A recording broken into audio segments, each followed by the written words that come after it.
Bonjour, bonjour. Marhaba, marhaba. Bonjour. Écoutez, merci de vous être associé à ce webinaire, hein. Il y a déjà, on est à une dizaine de participants qui sont déjà connectés. On attend d'autres personnes. Alors, c'est Khaled Ouestet de SPG qui est en train de parler maintenant. Très heureux de vous retrouver sur cette plateforme virtuelle.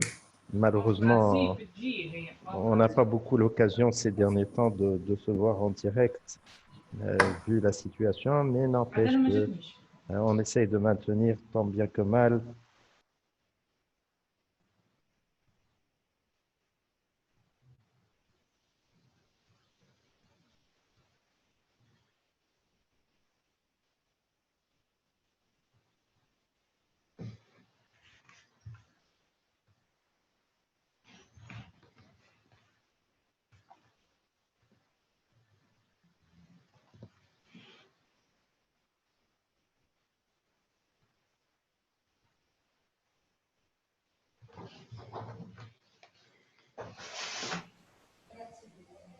C'est bon? Voilà, désolé, je crois qu'il y a eu une coupure. Oui. Donc, il y a une question qui m'a été posée concernant ce webinaire quand on a voulu inviter certaines personnes. Il nous avait dit on avait déjà assisté à ce webinaire auparavant. Donc, on avait assisté au webinaire pour le WAF de Robin Schwartz auparavant. Sauf que je tiens à préciser qu'il va y avoir un autre webinaire le mois prochain, toujours animé par l'équipe Robin Schwartz, mais qui va aborder un autre côté de la protection des applications. Je prends l'exemple du mois prochain, on va parler de tout ce qui est API, tout ce qui est connexion entre systèmes d'information, comment on arrive à protéger ces API-là. Donc, c'est une série de webinaires qui se complètent, en fait, hein. Ce n'est pas la même chose. C'est à chaque fois un thème différent qu'on abordera. Voilà, donc ça me permet de vous présenter ce qui va se passer le mois prochain. Donc, on va avoir un autre webinaire qui va avoir lieu en fin septembre, où vous serez bien entendu informé à temps. Toujours animé par Robin Schwartz. Donc, voilà, donc c'est autre chose, hein, même si on vous dit WAF, mais pensez que c'est autre chose. C'est toujours très intéressant d'avoir toutes les facettes de la protection des applications. Voilà, donc il y a Bruno qui est avec nous de Robin Schwartz. C'est lui qui s'occupe de la partie export de Robin Schwartz à travers le monde.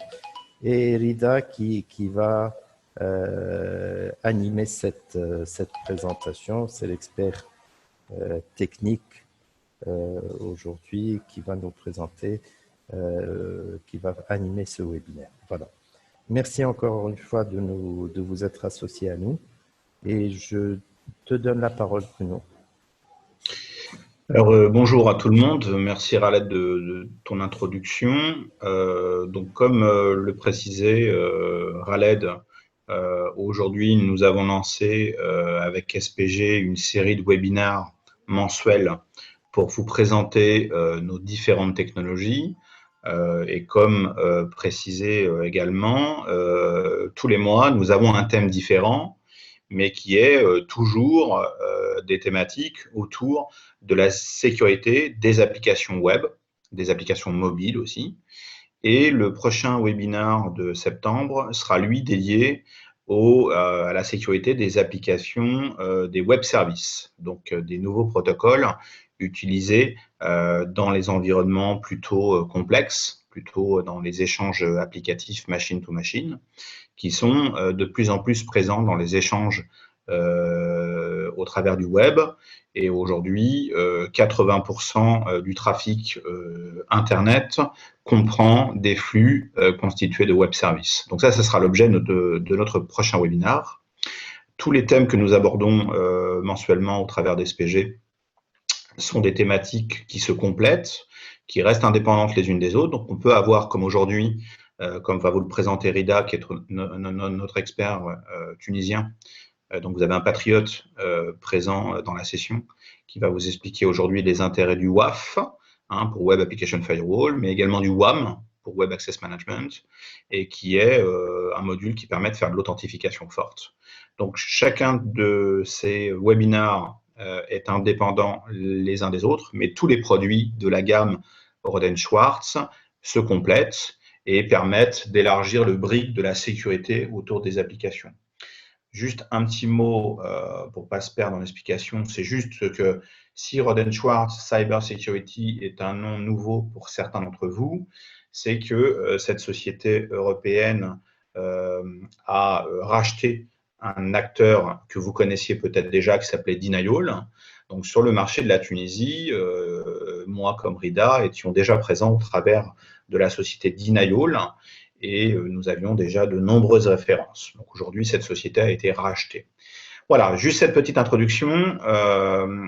Nous sommes représentés sur la Tunisie de manière exclusive par SPG. Donc, nous n'avons pas d'autres distributeurs.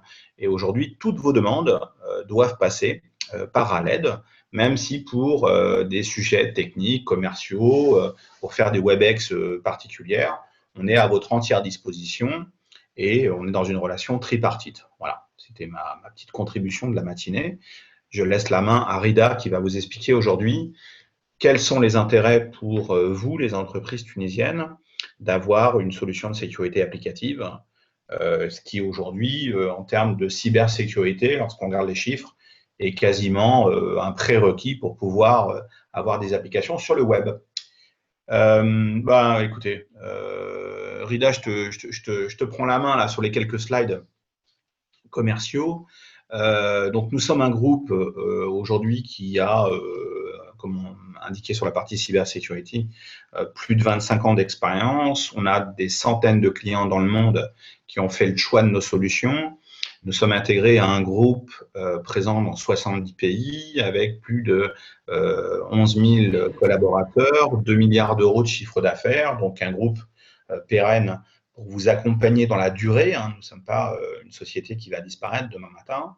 La majorité de nos technologies sont certifiées par des organisations indépendantes et gouvernementales.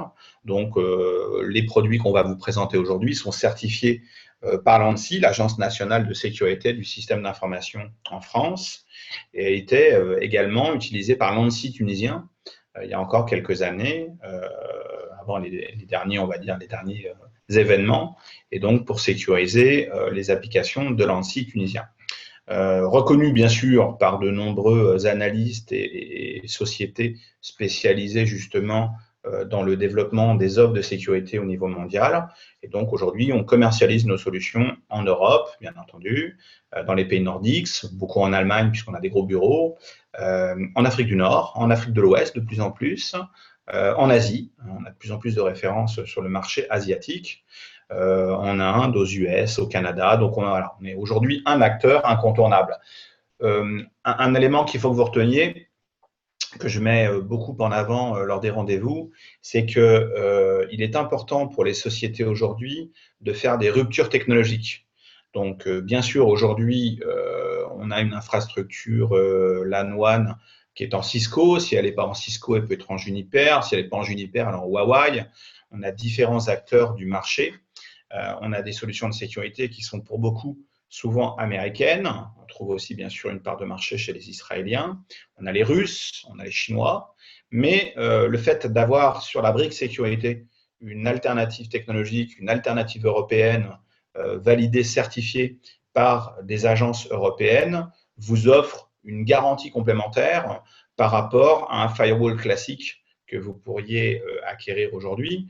Donc, sur le marché tunisien, on trouve facilement du Fortinet, on trouve du Sophos, on trouve dans certains cas du Barracuda, on trouve différentes technologies qui sont, pour la majorité d'entre elles, soit américaines, soit pour Sophos, ex-technologie indienne maintenant, avec CyberHome. Et donc, aujourd'hui, le fait d'avoir une solution européenne vous apporte cette garantie de rupture technologique, puisqu'en Europe, nous sommes très soucieux de notre indépendance sécuritaire. Et donc, nos technologies s'opposent à celles des États-Unis, à celles des Israéliens, et puis à celles des Chinois ou même celles des Russes. Donc, très forte présence de notre technologie dans le milieu de la finance, dans le milieu aussi étatique, dans les ministères, le ministère de la Défense, l'Intérieur, dans les organismes qui brassent de l'argent. Pourquoi? Parce que effectivement, c'est très important d'offrir cette indépendance technologique, que vous ayez un réseau avec une technologie américaine, pas de problème en soi. Maintenant, si la gestion de vos applications est elle aussi gérée par des sociétés américaines, on sait tous qu'aujourd'hui, la problématique du Cloud Act ne touche pas uniquement le sujet cloud, qui est aussi quelque chose de naissant sur le marché tunisien, mais le fait aujourd'hui d'avoir un gouvernement américain qui soit de plus en plus intrusif dans les technologies et dans la façon dont on accède à ces technologies ne vous garantit pas, ne vous apporte pas de cette garantie que vos données ne seront pas exploitées par des agences principalement gouvernementales aux US. Donc, continuez à faire des acquisitions sino-américaines, russes, pas de problème, mais pensez à diversifier vos technologies, à faire cette rupture technologique en y intégrant des produits qui sont complètement et 100% indépendants des US, des Chinois ou même encore des Russes. Voilà, c'est ce que Rohde & Schwarz vous apporte, vous garantit, et on le voit bien sur ce petit slide-là, on nous trouve dans tous les secteurs d'activité. Aujourd'hui, que ça soit l'aérospatial, quand on envoie des fusées ou des satellites dans l'espace, il y a du denial Rohde & Schwarz. Quand on fait des transactions financières dans le monde, ou même en Afrique, ou même en Tunisie, hein, on a de nombreuses références bancaires en Tunisie, que ça soit les ministères, bien entendu, l'intérieur, la défense, l'armée, l'aéronaval, tout ce qu'on peut imaginer, les sous-marins nucléaires, les bateaux de guerre, tous les secteurs d'activité ont fait le choix justement de nos solutions pour pouvoir avoir cette rupture technologique. Donc, à vous de jouer maintenant. Hein. Je dirais que nous, on est présent au travers d'SPG, on est très présent sur le territoire, si même en ce moment, c'est un petit peu plus compliqué de venir vous voir, mais on est bien sûr disponible au travers de WebEx. Et donc, vous présentez nos solutions qui vont trouver aujourd'hui une introduction avec RIDA. Et le leitmotiv pour finir sur cette partie-là, c'est rupture technologique, indépendance technologique, une solution plutôt européenne, certifiée, validée par de nombreuses organisations indépendantes et qui vous apporte justement cette garantie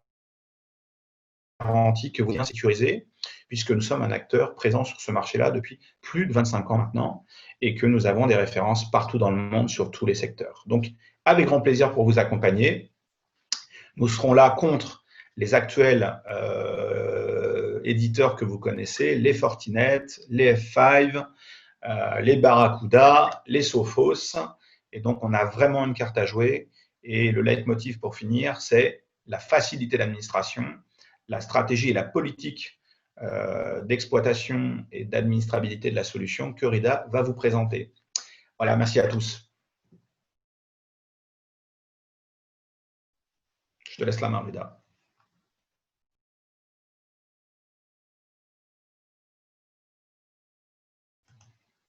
On ne t'entend pas. Activez ton micro.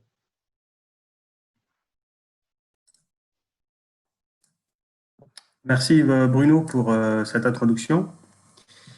Je vais donc de mon côté vous présenter donc la solution WAF ainsi que la partie qui gère l'authentification et le WebSSO, donc qui est la partie WAM. Donc pour juste un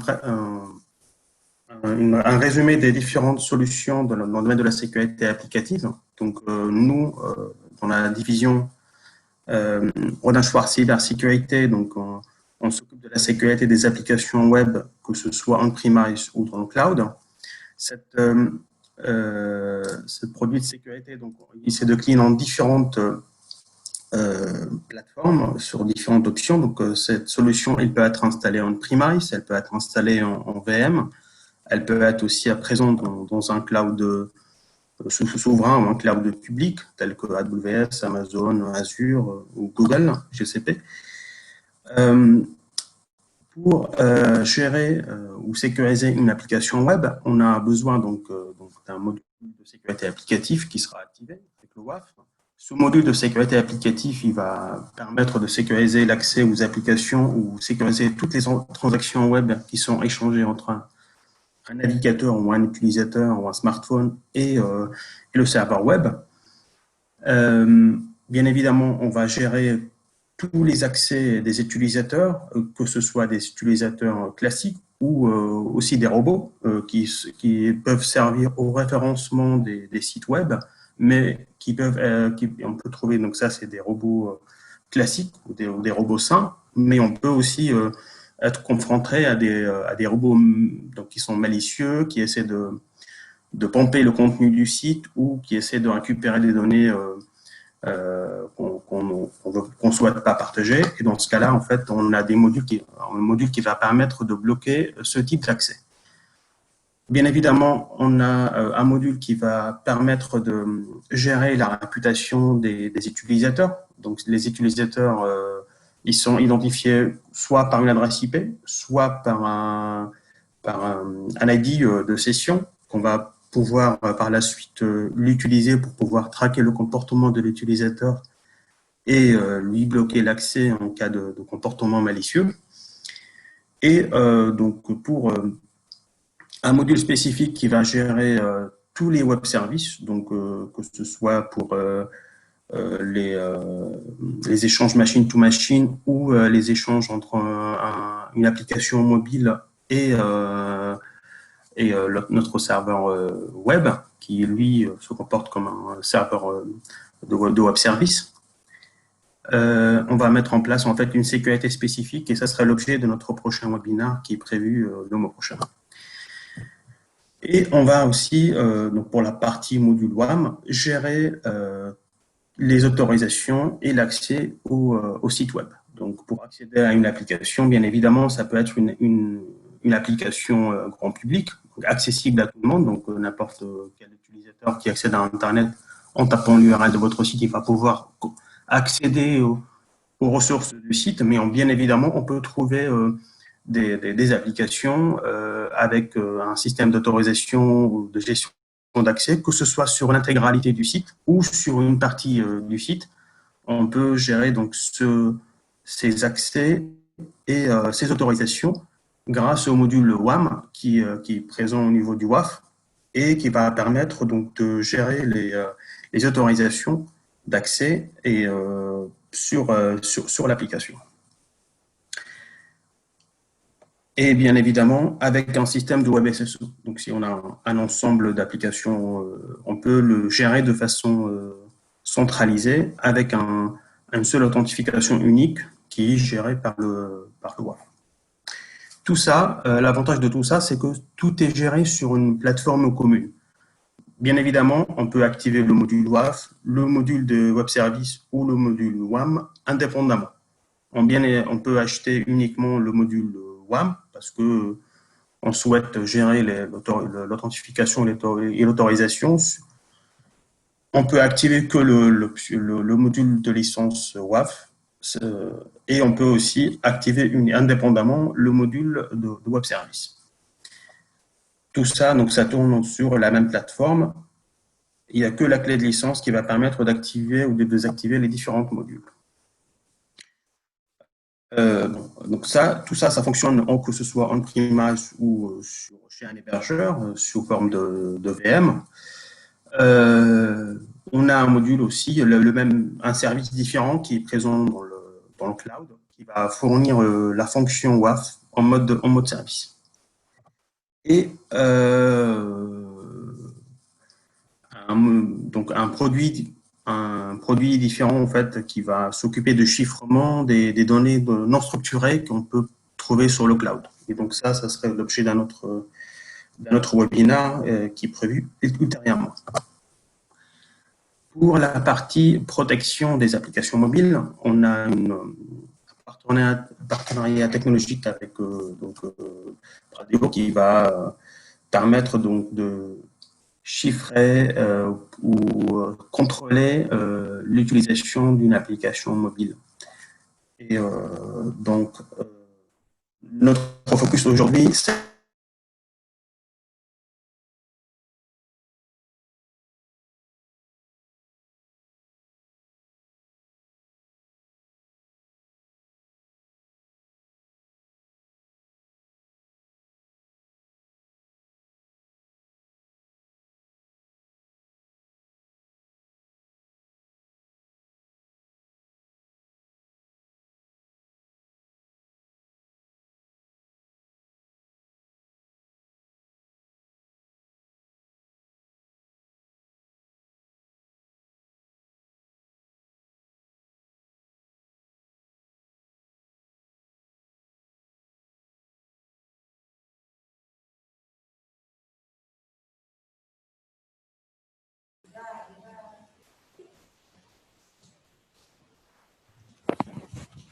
Khaled, Oui, on a perdu Rida, je crois. je crois que celui-ci, il a oublié de brancher sa batterie. Bon, pas de souci, il va se reconnecter. Ouais, bougez pas est-ce que de... vous m'entendez? Ah, il est là, le voilà. Ok. Très bien, Désolé, oui, oui, j'ai Rida. une Petite coupure coupure. d'électricité. Ouais, Pas de donc souci. j'ai oublié effectivement quand tu disais, Bruno, de brancher la batterie. Voilà. Ok, pas de souci. Donc, J'ai on cru que va. c'était mon PC, j'étais en train de chercher le connecteur.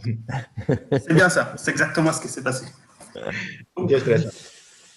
Je reprends donc mon explication. Donc, pour la partie WAF, donc notre différenciateur par rapport à d'autres solutions que vous avez éventuellement pu rencontrer dans votre vie professionnelle ou pu expérimenter, c'est que nous, la gestion de la sécurité se fait via en fait un qui va euh,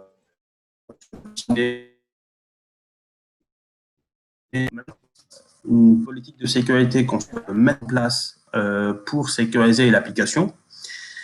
Le workflow, je vais vous présenter un exemple sur le slide, mais je vais bien évidemment vous basculer en mode démo pour vous présenter comment mettre en place une solution. Une politique. Rida, je crois qu'on ne voit pas ton écran, hein. D'accord. Alors, effectivement, est-ce que... Partage. Oui, je le fais écran entier, comme ça, autorisé. Voilà, c'est mieux. Voilà, c'est parfait là. Très bien. Donc la présentation est accessible à tout le monde. Donc, le workflow, c'est un diagramme UML, comme je le présente. Donc, si, par exemple, on va mettre en place une politique de sécurité, est-ce que l'IP provient de l'interne ou pas? Si l'IP ne provient pas de l'interne, à ce moment-là, on va activer une politique de sécurité avancée. Si on active une attaque, on va loguer une alerte et on va ça, c'est un on peut mettre en place avec le workflow. Si aucune attaque n'est détectée, on va renvoyer la requête au serveur web qu'on protège. L'IP ou l'accès provient de l'externe. Qu'est-ce qu'on fait? On va mettre en place pour l'accès externe et on va présenter un formulaire d'authentification à l'utilisateur. Donc, l'utilisateur, pour pouvoir y accéder, il doit fournir un login mot de passe valide. Si l'authentification s'effectue avec succès, on va activer la même politique de sécurité. On peut l'activer une autre, bien évidemment. Si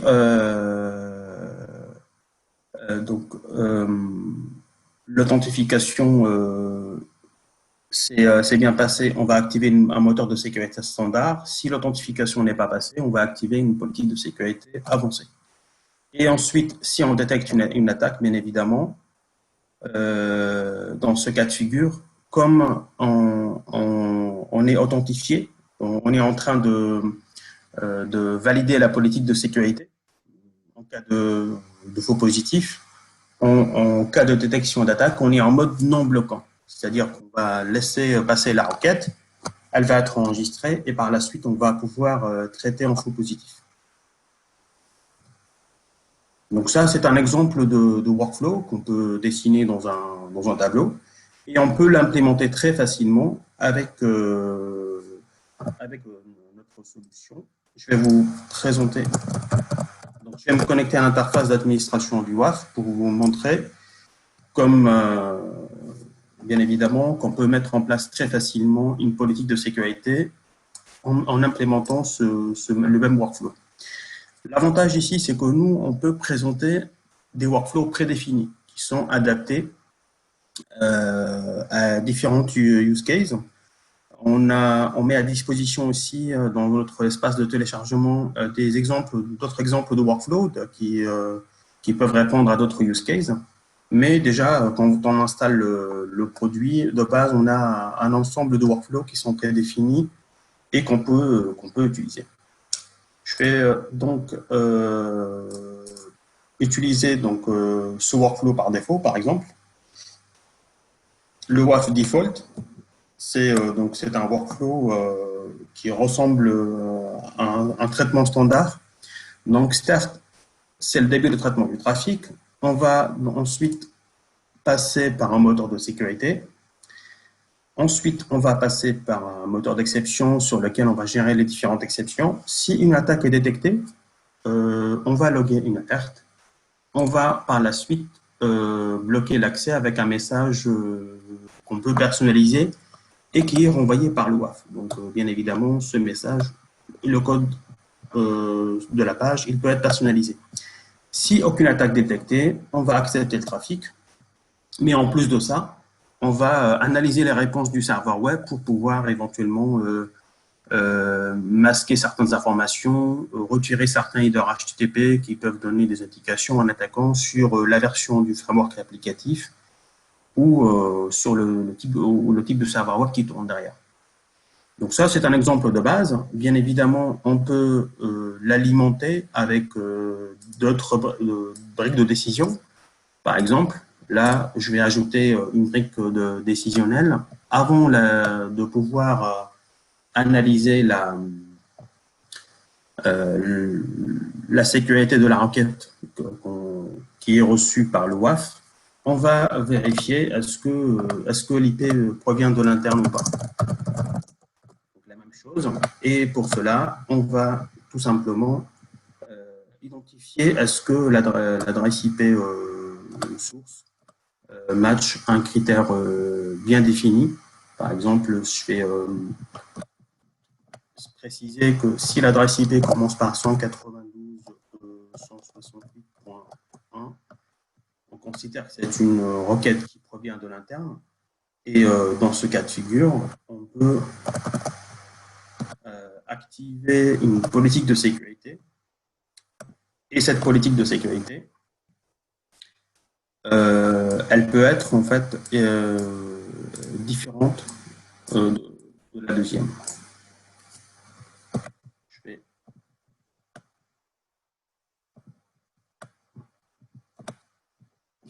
réajuster l'affichage et comme ça, l'affichage sera plus clair. Alors, l'IP provient de l'interne. Je vais activer des contrôles. Par exemple, le module, différents types de contrôles, donc des contrôles de blacklist, des contrôles de conformité par rapport à un flux web service, si on a un web service, et si l'IP provient de l'externe, on peut activer d'autres types de contrôles. Et les autres types de contrôles, c'est des moteurs de sécurité, par exemple, avancés, qui vont utiliser des méthodes de détection différentes que ceux qui sont proposés dans la sécurité par défaut. Au niveau de la sécurité par défaut, quand on analyse une requête, on va tout simplement analyser si la requête reçue match, par exemple, une règle spécifique qui est définie dans la blacklist. Si c'est le cas, on va bloquer l'accès. C'est un modèle donc, qui est basé sur la signature d'attaque connue. On a un module qui se base sur le poids, c'est-à-dire que chaque requête reçue, on va lui associer un poids, et le poids peut être élevé, il peut être bas, selon les différents vecteurs d'attaque identifiés. Si, par exemple, on reçoit une requête et que son poids est faible. Donc, ça signifie que les vecteurs sont trop faibles, les vecteurs d'attaque. Et donc, du coup, on va l'accepter. Par contre, une requête reçue qui a un poids élevé, elle a matché plusieurs vecteurs d'attaque. Et ces vecteurs d'attaque, ils sont tellement élevés que c'est très... elle devient une requête suspicieuse, même s'il n'est pas. Donc, l'avantage, c'est que ce type de contrôle, ça nous permettrait d'identifier les attaques qui n'ont pas de signature. Donc, vous allez pouvoir retrouver, par exemple, sur les autres technologies, des moteurs de sécurité qui se basent uniquement sur des signatures. Et ce type de modèle de détection d'attaque, il a ses faiblesses, c'est qu'on peut le contourner en changeant la signature, par exemple, ou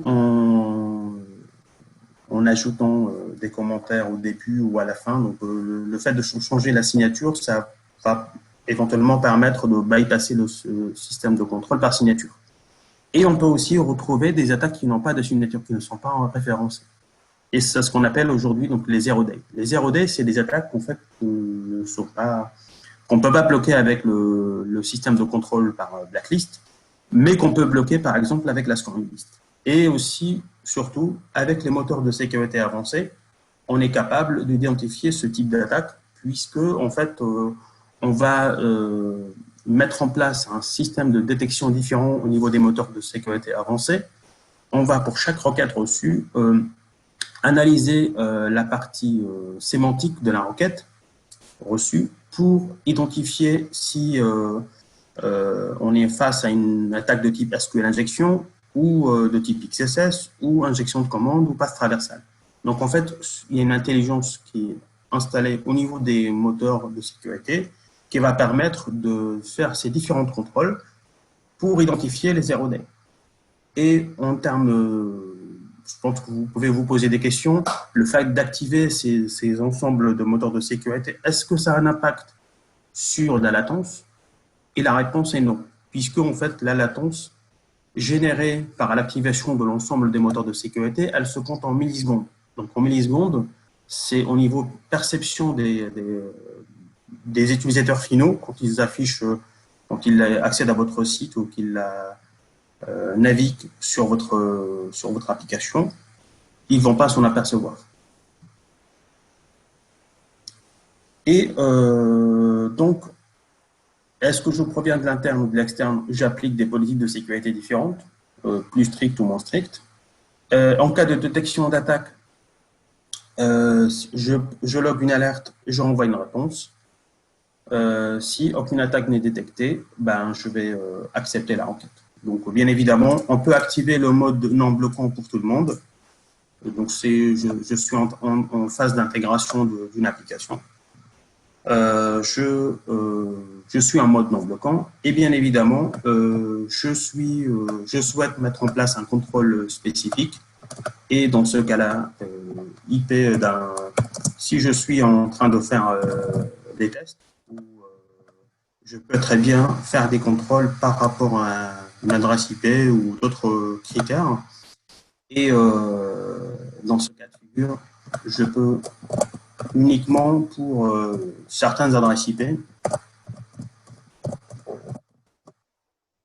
activer le mode non bloquant. C'est-à-dire que pour eux, je vais accepter les requêtes, mais pour les autres, je vais être en mode non bloquant ou bloquant.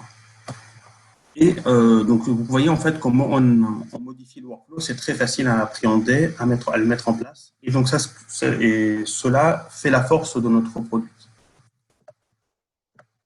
Donc, pour revenir donc, rapidement sur les différents avantages de notre solution, alors, que ce soit en boîtier physique ou en VM ou dans le cloud, vous retrouvez la même interface, le même architecture et la même configuration. Bien évidemment, on peut faire un backup de configuration d'un environnement cloud et l'injecter sur le on-premise ou sur une VM. Donc, ça peut fonctionner de la même façon. La technologie sur laquelle c'est basé, c'est la technologie, on est en pure rupture protocolaire, donc on est en mode reverse proxy. On a une définition visuelle de la politique de sécurité qu'on met en place, donc que ce soit la politique de sécurité ou ce qu'on appelle aujourd'hui la politique de gestion de flux, parce qu'on peut très bien, en plus de la sécurité, gérer les redirections, faire du dispatching entre les requêtes ou entre les plusieurs serveurs back-end. Si on a par exemple un gros portail sur lequel, selon le répertoire appelé, on va renvoyer sur des serveurs internes différents, ou selon le host appelé, on va envoyer sur des serveurs différents. Et une chose très importante, c'est que quand on met en place un WAF, on va se poser des questions par rapport au temps nécessaire pour implémenter donc l'AFRA au niveau d'une architecture déjà en place. Est-ce que ça va nécessiter beaucoup de temps d'exploitation? Et la réponse est non. Donc l'avantage de notre solution, c'est qu'on peut, le TCO est très optimisé, on peut très facilement implémenter et installer et mettre en place une politique de sécurité.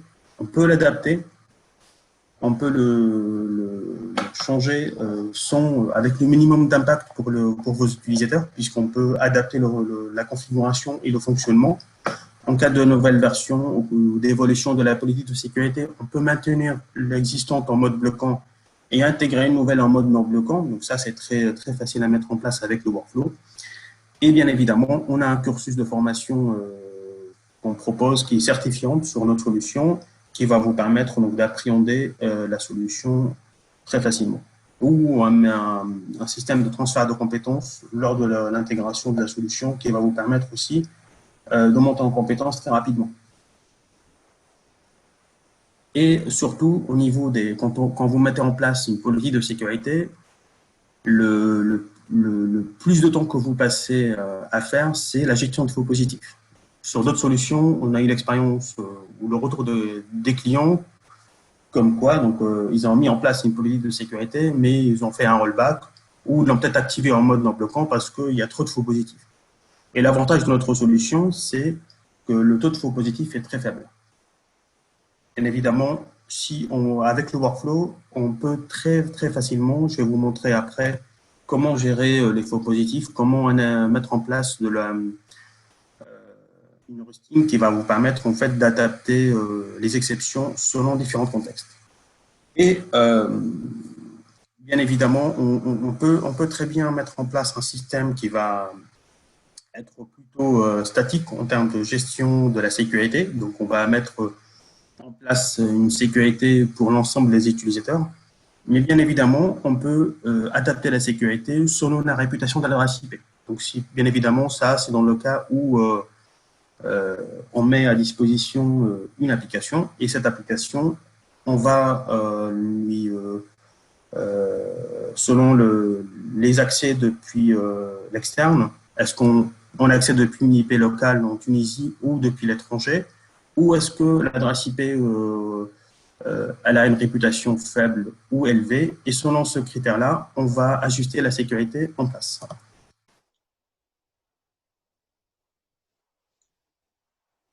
Et tout ça, en fait, c'est géré avec une interface d'administration au niveau de la solution. Je vais vous présenter rapidement, en fait, comment on va mettre en place, par exemple, une politique de sécurité et comment donc, en fait, sur une application standard, par exemple, cette application standard, en fait, elle est sécurisée avec un WAF qui est installé sur une VM locale sur mon poste. Et donc, cette VM-là, elle héberge le WAF plus un serveur web vulnérable. Et vous allez voir que ce serveur web vulnérable, qui est appelé backend.local, on peut très bien, par exemple, ici, y accéder. Il présente différents types de formulaires. Et les différents types de formulaires, en fait, ils sont sensibles à différentes techniques d'attaque. Par exemple, ce formulaire-là, il est sensible aux attaques de type injection de commande. L'utilisation normale de l'application, c'est que je peux lui envoyer une adresse IP, il va pinguer l'adresse IP que je lui envoie sur le formulaire. Mais si je chaîne, au lieu d'envoyer une adresse IP, je chaîne une commande, bah, je vais avoir le résultat de la commande que j'ai lancée. D'accord? Donc, je vais faire la même chose à travers le WAF. Et vous allez voir, donc, au niveau du comportement, ce type de requête est bloqué avec un message explicite qui est personnalisé, avec un ID aussi spécifique. Donc, pour chaque requête bloquée, on a un ID unique qui va nous permettre donc, de retrouver le blocage. Et donc, si je cherche donc, par rapport à la requête reçue, je fournis l'ID, je retrouve directement le blocage en question. J'ai les informations sur la requête qui est reçue, l'attaque, les différents moteurs de sécurité qui ont identifié l'attaque. Et en rouge, j'ai la partie malicieuse au niveau de la requête qui a permis d'identifier le blocage. Donc c'est ça, c'est un exemple. Pour, par exemple, gérer les différentes cas de faux positifs, si on identifie qu'une requête qui est reçue est un faux positif, on va tout simplement sélectionner le ou les lignes selon différents critères. Donc, ça peut être, en fait, on filtre toutes les requêtes, soit une personne qui accède à l'application et qui rencontre ce message-là, il fait un copier-coller de l'ID et on peut le retrouver l'ID directement. Soit on fait des recherches par rapport à l'adresse IP, par exemple, tous les blocages provenant d'une adresse IP spécifique ou qui avec une date de début, une date de fin, sur ça correspond au jour où on a fait une recette applicative. Et on peut tout cliquer, sélectionner toutes les lignes correspondantes ou filtrer les lignes correspondantes et cliquer sur le bouton Resolve. Ce bouton Resolve, il va tout simplement vous permettre donc de créer les différentes exceptions qui sont nécessaires pour laisser passer ce type de requête. D'accord? Donc, quand on sélectionne un blocage, on a les différentes exceptions qui sont créées. Bien évidemment, cette exception, on peut la voir par la suite, on peut l'ajuster en cas de besoin. Et ceci, il va permettre, donc là, vous voyez donc les 5 exceptions qui ont été créées, on les retrouve ici. Et on peut très bien les modifier en cas de besoin. Les modifier, ça va permettre en fait de les rendre soit plus stricts, soit plus génériques. Et ça va permettre donc d'ajuster très rapidement la politique de sécurité.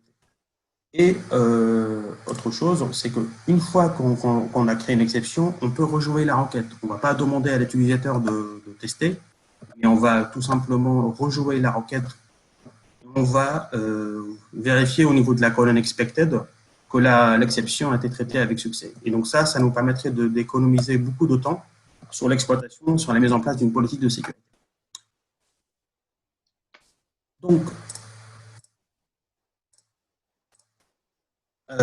autre chose importante, c'est qu'au niveau du support de la solution, donc le support est basé en France. En tant que client, vous avez accès à au support qui est fourni par votre partenaire local, mais bien évidemment, vous avez aussi accès au support éditeur. Et donc ça, c'est un point important qu'il faut retenir, puisque en fait, il n'y a pas tous les éditeurs qui proposent ce type de service. On a donc des moteurs spécifiques pour se protéger contre les repos. Donc, on a même des exemples de workflow qui utilisent la brique de détection des robots et qui va permettre d'identifier les attaques. Les moteurs de sécurité qui sont développés, en fait, même le moteur de sécurité par défaut, il va être capable d'identifier et de bloquer les attaques qui sont référencées dans le top 10 de l'OWASP. Le top 10 de l'OWASP, en fait, c'est un référencement des 10 attaques les plus couramment constatées. Il peut changer d'une année à une autre. Et donc, le déploiement, il peut être donc en mode boîtier physique, virtuel ou cloud. Et bien évidemment, la politique de sécurité, elle peut être adaptée selon différents critères. Et les critères, bien évidemment, juste pour revenir rapidement, on peut très bien, par exemple, ici, on a une sécurité ici qu'on a mis en place et qui est statique, donc quel que soit l'utilisateur, on va lui appliquer la même politique de sécurité, mais par contre, on a une politique de sécurité qui, elle peut changer selon le comportement de l'utilisateur. Et ceci, on peut le faire très facilement avec le module d'analyse comportementale qui va associer pour chaque utilisateur un score et selon son comportement, selon les attaques qu'il va générer, on va lui bloquer l'accès, on va lui baisser son score. Mais bien évidemment, ce type de comportement, il peut changer, puisque si on envoie trop d'attaques, par exemple, comme c'est le cas ici, je suis en train d'envoyer trop d'attaques, ensuite je suis invité à saisir une captcha. Parce que mon score est tellement faible, voilà, qu'on est en train de se poser la question, est-ce que je suis un humain ou est-ce que je suis un robot?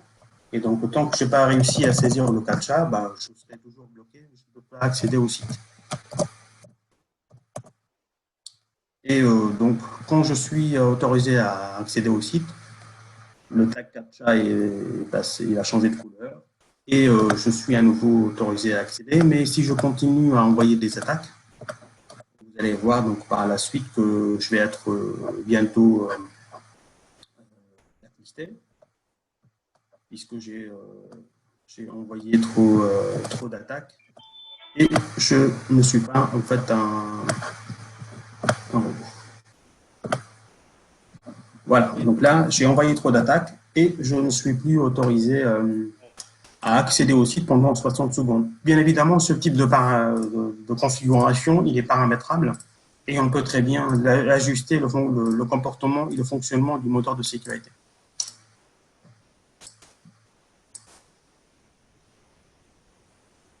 Et bien évidemment, donc cette solution, elle est compatible avec une solution multi-cloud. Avec une console d'administration, on est capable d'administrer un WAF on-premise ou un WAF dans le cloud ou sur différentes clouds. Donc avec la même console d'administration, on peut piloter l'ensemble.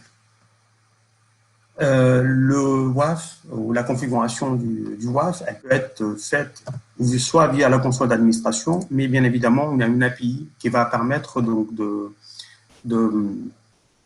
piloter, d'exécuter les différentes fonctions pour industrialiser certaines tâches. Et pour finir, pour la partie administration, on a une interface qui est basée sur Kibana, qui fournit de base avec notre solution et qui va permettre donc de donner un dashboard sur l'utilisation de l'application, sur le comportement du WAF, sur l'état de fonctionnement. Et on peut, bien évidemment, on a différentes vues qui sont proposées. Et selon les vues, on a une visibilité sur les attaques qui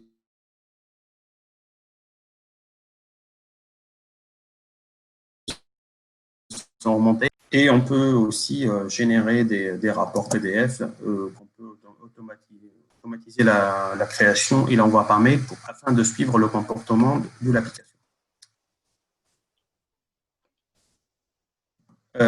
On est parmi les rares éditeurs en fait qui participent au bug bounty afin de vérifier la solidité de nos moteurs de sécurité. Donc, participe régulièrement à des bug bounty pour challenger nos moteurs de sécurité face à une communauté donc, de chercheurs qui va proposer, donc qui va essayer de lancer différentes techniques d'attaque afin de bypasser le WAF. Et on peut bloquer les attaques de type DOS applicatif grâce à une analyse comportementale ou grâce à un module aussi qui va permettre d'identifier le nombre d'occurrences sur une page ou sur l'ensemble du site. Et pour finir, donc, la technologie est donc certifiée par l'Agence nationale de sécurité de l'information en France, l'ANSSI, qui a donc testé et validé les moteurs de sécurité et l'installation de la solution. On va passer rapidement sur la partie WAM, donc la partie Web SSO. Donc pour la partie WAM, elle sert à gérer l'authentification et l'autorisation aux applications web. Qui dit authentification autorisation, donc ça signifie que vous avez soit vous exposez on vous demande d'exposer une application web et cette application web n'est pas pourvue d'un système d'authentification et pour cela notre module WAM est capable donc de gérer une pré-authentification sur le WAF avant que la requête ne soit reçue. Et donc pour mettre ça en place, c'est pour revenir à mon exemple de workflow par défaut, c'est très simple. On a une authentification qu'on peut activer en amont. Et cette authentification, par exemple, si elle est activée, on va demander une authentification à l'utilisateur. Et cette authentification, elle peut être, ça peut être un formulaire qui est présenté par le WAF. Et l'authentification et l'autorisation, elle peut être donc, on peut s'interfacer avec. Donc, ça, c'est en frontal, on est en mode formulaire. Donc, on peut mettre en place d'autres systèmes d'authentification qui sont plus avancés, comme l'authentification basique, ou l'authentification Radius, ou Kerberos, ou composée. Donc, ça peut être une double authentification avec plusieurs facteurs. Et derrière, une fois que le login mot de passe est renvoyé par l'utilisateur, on va s'interfacer avec un serveur LDAP ou Radius ou une base de données afin d'identifier que le login mot de passe est valide ou pas. Voilà, donc ça, donc c'est le module d'authentification qu'on peut le mettre en place afin de gérer une pré-authentification au niveau de l'application. Alors, l'avantage de cela, c'est qu'il n'y a rien à faire au niveau de votre application. Donc, tout se fait au niveau du WAF. Donc, on a d'autres cas de figure où on a plusieurs applications avec des systèmes d'authentification hétérogènes. Donc, sur une première appli, on s'authentifie avec un login mot de passe A. Et sur une deuxième appli, on peut s'authentifier avec un login mot de passe différent. Et ça, au niveau expérience utilisateur, c'est très complexe à gérer, puisque l'utilisateur il doit se souvenir des différents mots de passe pour accéder aux différentes applications. Et plus on a d'applications, plus c'est complexe à gérer. Et le fait de mettre en place un système de WebSSO, ça vous permettrait en fait de gérer une authentification unique. Donc l'utilisateur il va saisir un seul login mot de passe et il est authentifié sur l'ensemble des applications. Et l'avantage de cette solution, c'est que quand on le met en place, il n'y a aucune modification à faire au niveau du framework d'authentification de vos applis. Il n'y a pas d'agent installé au niveau des postes. Donc, il n'y a pas de... Et on peut gérer cette authentification au niveau toute la complexité ou toute la configuration et les gérer au niveau du workflow qu'on va mettre en place. Voilà. Et comme ça va faciliter l'expérience utilisateur et ça va vous permettre de gérer cela de façon centralisée. Et on peut aussi, selon la provenance, selon la géolocalisation, selon le comportement de l'utilisateur, par exemple, lui demander une authentification. Et bien évidemment, on peut activer ce module-là. On passe. Vous m'entendez bien? Je ne sais pas si j'ai entendu. Entendu. Donc, avec ce module-là, on va pouvoir gérer l'authentification et l'autorisation sur les différentes applications qu'on souhaite sécuriser ou qu'on souhaite authentifier. Je vais vous donner un exemple. Alors, donc,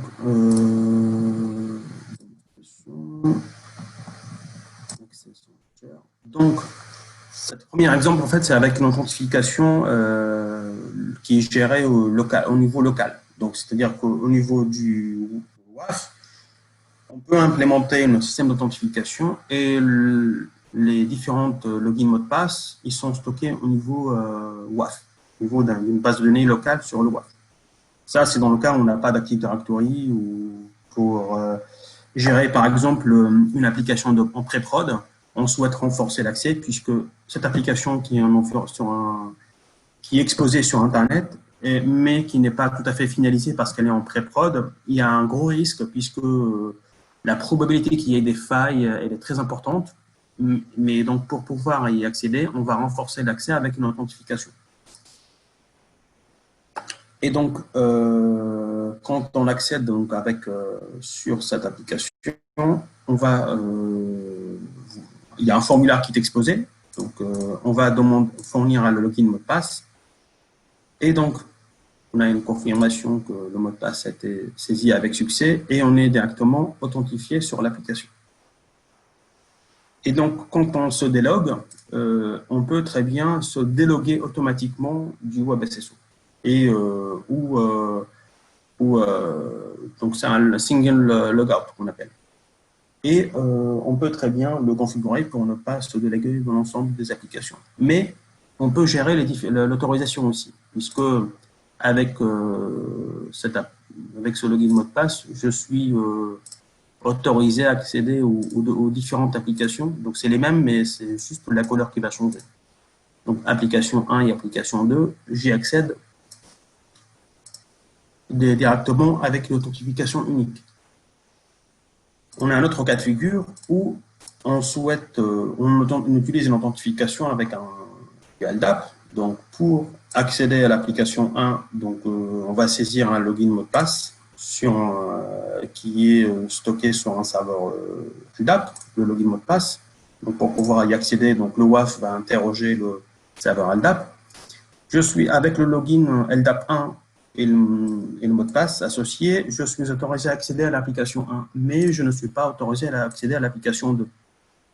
Parce qu'au niveau de la configuration, on peut gérer les autorisations avec un attribut LDAP spécifique qui va donner les droits sur les différentes applications. Si je me déconnecte et je vais m'authentifier avec un autre utilisateur, par exemple, je vais utiliser LDAP 3. Avec le compte LDAP 3, j'y accède à l'application 1, mais aussi j'y accède sur l'application 2. Donc on voit comment on va gérer l'autorisation sur ce type de configuration. Bien évidemment, on peut aussi gérer l'authentification SAML cette authentification SAML, il n'y a pas besoin, on peut s'interfacer avec un serveur IDP externe ou un serveur IDP interne qui est configuré au niveau du WAF. On est compatible avec une authentification de type OAuth et on peut gérer, par exemple, aussi l'authentification double facteur. C'est aussi la tendance, aussi, c'est les recommandations sur les différents systèmes d'authentification maintenant, c'est de fournir un système d'authentification double facteur et on peut très bien, par exemple, utiliser le système d'authentification double facteur avec un serveur Radius pour pouvoir y accéder, mais avec un Google OTP. Donc, c'est un Google OTP, on peut très bien l'utiliser. Donc, si je fais un copier-coller du token, je suis autorisé à accéder.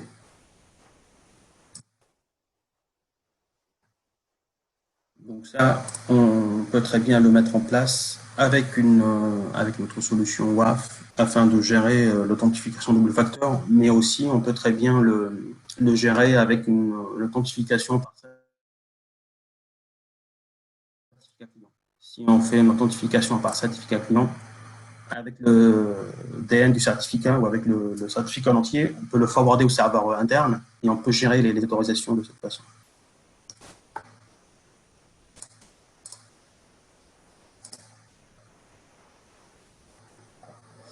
Pour la partie EAS, donc on va plutôt le traiter dans le prochain webinaire, mais rapidement, donc pour la partie EAS, donc on a mis en place des moteurs de sécurité spécifiques qui s'adaptent aux attaques sur les web services, puisque maintenant on a un top 10 des attaques sur les API, donc, qui est fourni par le WASP, et on a différentes réponses qu'on peut apporter afin de bloquer les attaques qui sont orientées sur les web services.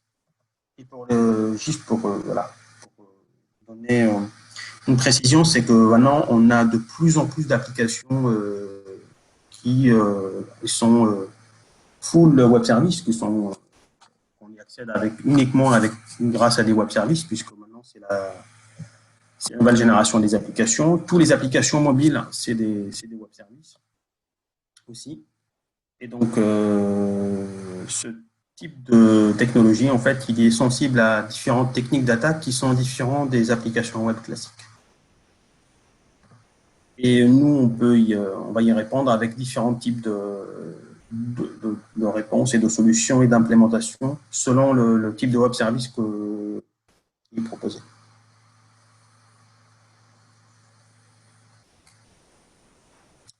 Voilà, donc la présentation est arrivée à sa fin pour la partie WAF et WAM.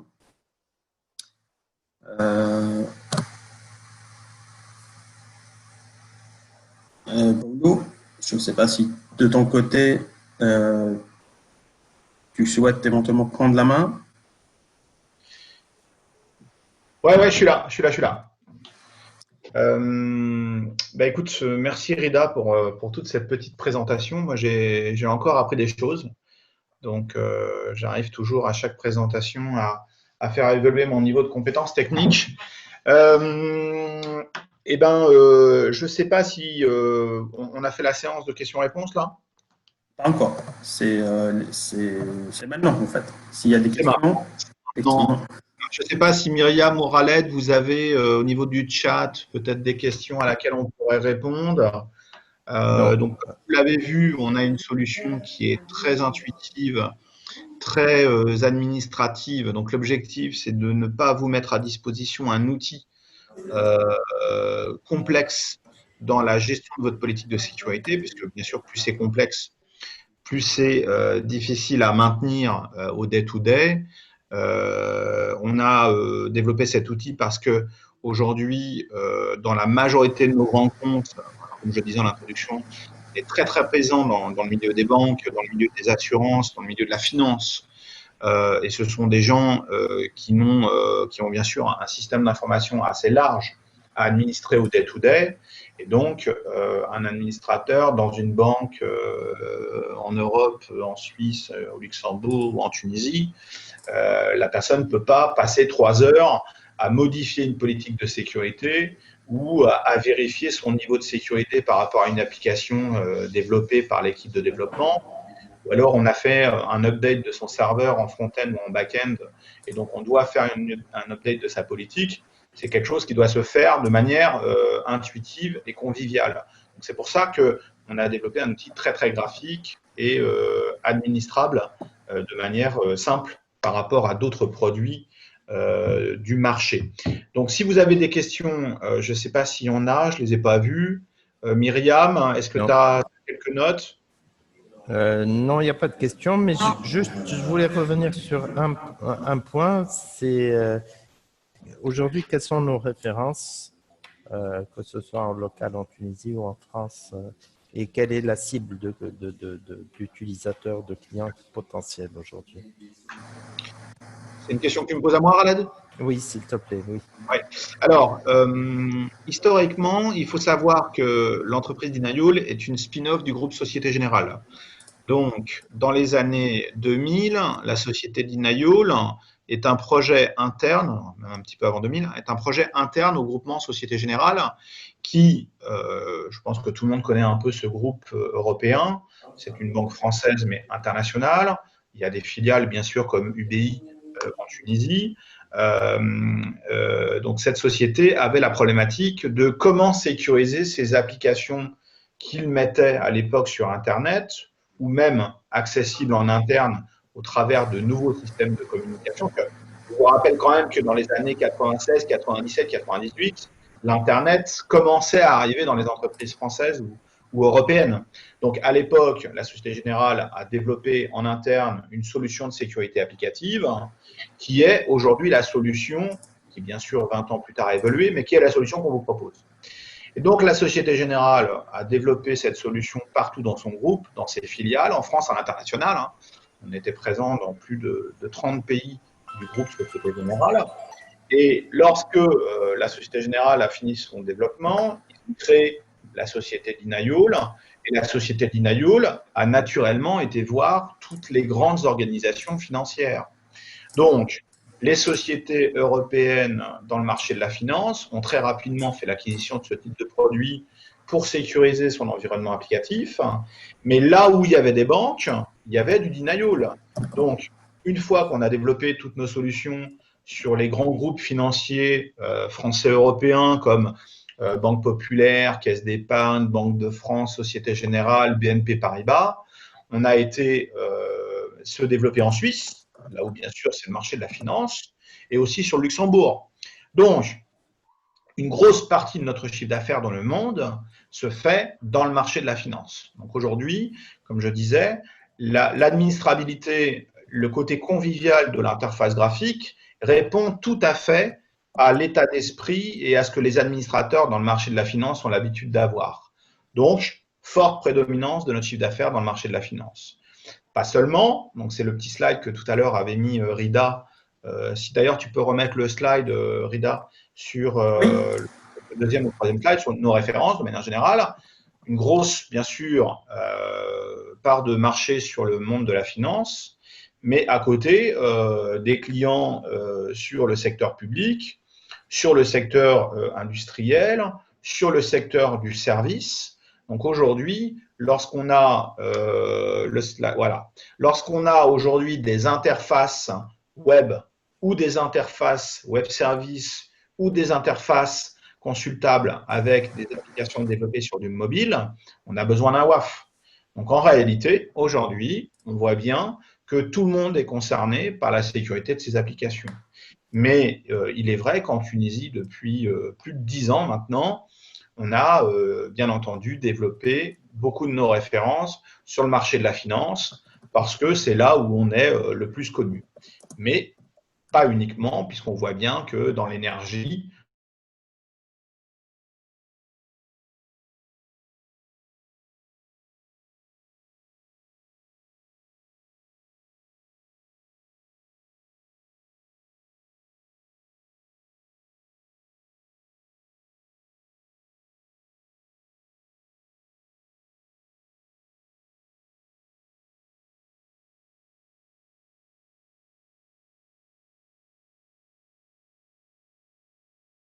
nationale de sécurité sociale, et ben, quand je développe mon application mobile que je vais mettre à disposition de mes clients, en B2B ou en B2C, et ben, je me dois quelque part d'assurer que cette application a été correctement développée et qu'elle ne possède pas de malware. Donc ça, c'est un sujet qui concerne toutes les entreprises au niveau mondial.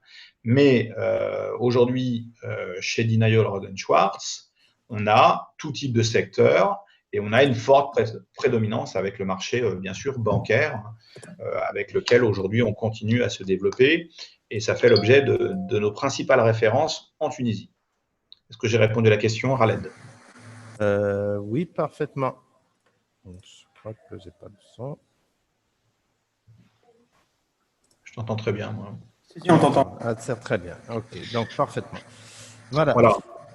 Donc, ce que je peux vous proposer, c'est pour ceux d'entre vous qui ont assisté à la présentation, si vous avez besoin d'informations complémentaires, si vous avez besoin de documentation, sur le site de SPG ou sur LinkedIn, on a fortement communiqué récemment sur l'OWASP Top 10, c'est-à-dire aujourd'hui la solution WAF Rohde & Schwarz vous permet de répondre à des problématiques de WASP 10. Vous trouverez cette documentation sur notre site ou sur le site de SPG.